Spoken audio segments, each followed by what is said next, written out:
Welcome to Hold.F.A.S.T Radio, Ride Out Life with mental illness.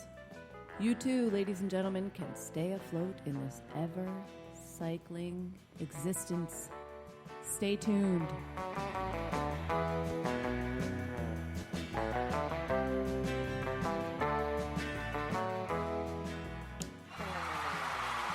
Yeah! I love the applause. Bring it on. Welcome, everybody. Thank you for tuning in. This is Amanda, aka A Grime of Hold.F.A.S.T Radio. And I'm so happy to be here. This is episode 2. Who knew? Good stuff. The first episode had an absolutely astounding response, and I'd like to take this moment to thank you all so much. Thank you so much, audience. Thank you so much for the kind words and for just words of wisdom, a lot of kind words, a lot of great suggestions, a lot of just excitement. Thank you. This is great. I'm so happy to be here for you, and I'm so happy to share this method, and I'm so happy to be on the Mental Health News Radio Network. It is all a big, fat privilege. So, without further ado, I wanted to jump right into the nitty-gritty today. Last week, we talked about the Hold.F.A.S.T method, and if you missed that episode, go ahead back and check it out. It is posted here on Mental Health News Radio. Or you could just look me up. Look up Spreaker, Mental Health News Radio, and you can find a plethora of radio shows. So many fabulous personalities, talents, people just sharing. I highly recommend it. Check it out. So what we were talking about here is I'm sharing with you this year I have had. Let's be present. I have published Hold.F.A.S.T, that's H.O.L.D.F.A.S.T, Ride Out Parenting with Bipolar Disorder. And it's incredible, the response I've had. It's the first self-help book I've ever written. Last year, at the same time, I published a book entitled Paging Dr. Friedman, which is also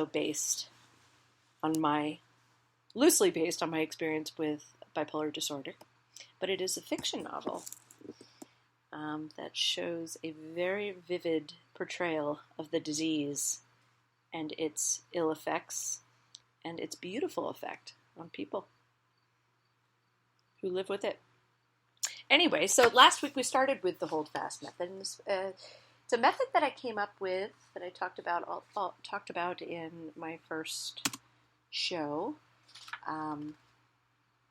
It's an acronym, see, and I'll do a little backtrack here. It's a way to get through. It's tools. It's inspired by my husband's knuckle tattoos, and they're tools. Hold.F.A.S.T, H.O.L.D.F.A.S.T. To stay afloat in this ever-cycling, cuckoo, loco existence that we all are living in, especially these days. I don't have to tell you that. So let me get into the second step, which is O. But the first step, just to remind you, ladies and gentlemen, is H, transparency, and how imperative it is to be transparent. You gotta open up. You have to be honest, especially to yourself. Which is undoubtedly the hardest thing to do sometimes. But honesty is imperative for getting through this illness and for living with it. Oh, excuse me. And the second step, ladies and gents, is O, which stands for many things, but in my acronym and how I maneuver my unstable sloop, if you will, no pun intended, is always for open a dialogue. You have to explore your illness. First, you have to be transparent and honest. You have to talk about it. You have to be like, yes, this is how it is. This is how I feel. This is what I've got. This is the real deal. You have to just cut all phoniness and just tell it like it is. I am mentally ill. This is what it looks like. And this is how I cope. And then for O, you have to open a dialogue, which is hugely difficult. I know that. It's vastly unnerving for many, especially myself, to open a dialogue and say, yep, this is how it is, and this is what I'm all about, and I want to talk about it because this is how I will dive into my issues, if you will. You have to explore your illness. Explore it. It's fascinating. It really is. If you can get past the fear of unearthing some pretty wild stuff and realize this is just the human condition. It is truly fascinating. So at the beginning of the chapter, it's chapter 5. O is for open a dialogue, explore your illness. I have a quote by Modest Mouse. And if you're familiar with Modest Mouse, great band.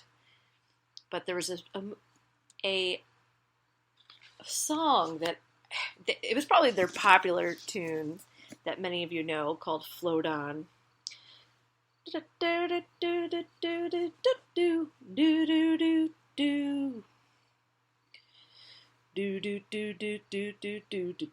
don't know if you can follow my tune there, but, and the quote I have is, and we'll all float on, okay, and we'll all float on, okay, and we'll all float on, okay, and we'll all float on anyway, well, and that was the quote I have, which is just, it's that, those very few words say so much, speak so much to me, especially when talking about life, liberty, and living with it.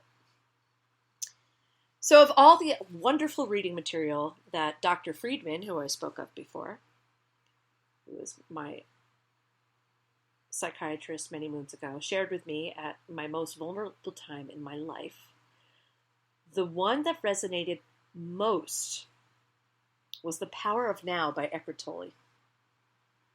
Really. If you haven't read it, you need to, ladies and gentlemen. It was given to him at an obscured point in his career as an MD. And he read it despite his general distaste for anything that includes the words, quote, spiritual and, quote, enlightenment.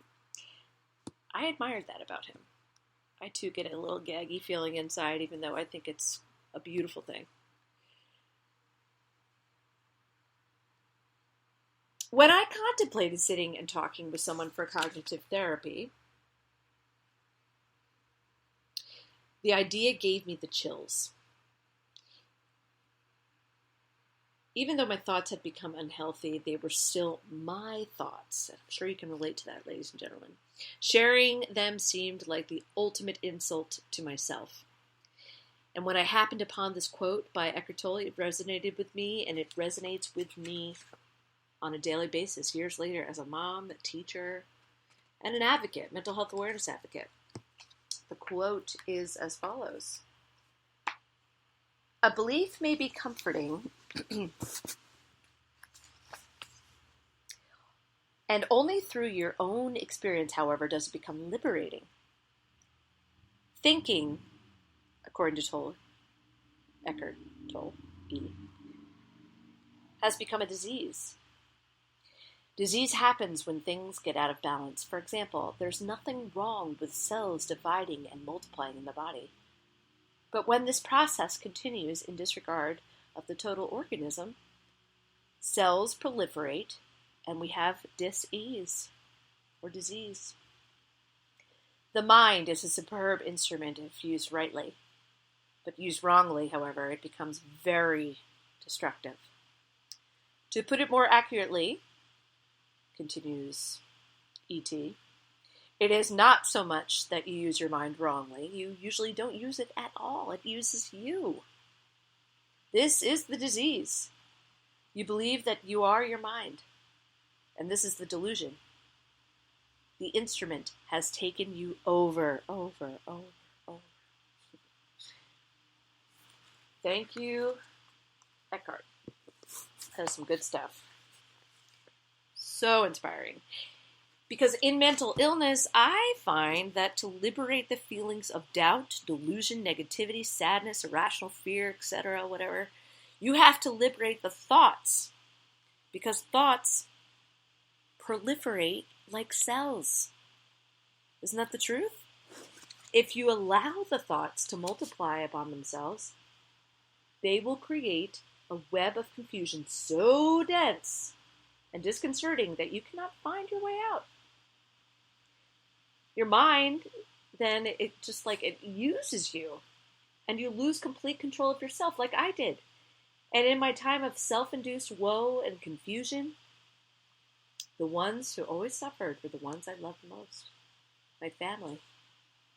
Can you relate to that, ladies and gentlemen? And that's why you need to do it, Amanda. You hate it because you don't want to hear the truth outside of your own head. When you say it aloud, it's no longer stuck inside of you. A quote by Dr. Friedman. His words rattled around in my brain. I had to speak. Opening a dialogue with someone outside of my comfort zone was the only way to avoid the downward spiral from unhealthy cyclical thoughts. By removing it from your mind and saying it aloud, you are freeing yourself from its tentacles. It's true. Although, I have to admit, I was still not sold on the idea of one-on-one therapy when I came to this, or when I had this epiphany, or when I finally listened to Dr. Friedman, I should say, as I felt super duper uncomfortable, admittedly, talking about any of my ill experience with anyone other than Dr. Friedman. I did, though, eventually succumb to the idea of group support. I've always loved strangers because, well, strangers were new friends who never had to become old friends, and that was my incentive. So I went to group therapy. I jumped through the fear. I went. And it was begrudgingly I went, I should say, and found that it was profoundly helpful and not as I envisioned. It was easy, actually. I didn't feel judged, nor did I feel like I had to appease anyone. I just listened, like I do to my students when I teach. I was attentive to other perspectives on illness and experience, which gave me profound insight into my own. And after many weeks of complete silence, believe me, I was very quiet, I, too, a grime, began to open up as I saw the benefit that sharing my story would have for the others.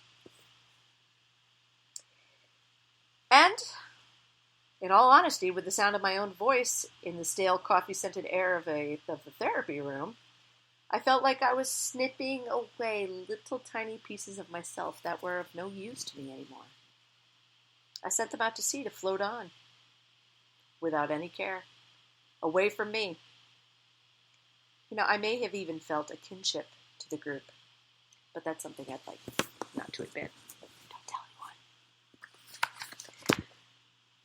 As a mother, I write about in my book also, a few years ago I struggled with the idea of group support once again when I was having a difficult time juggling motherhood.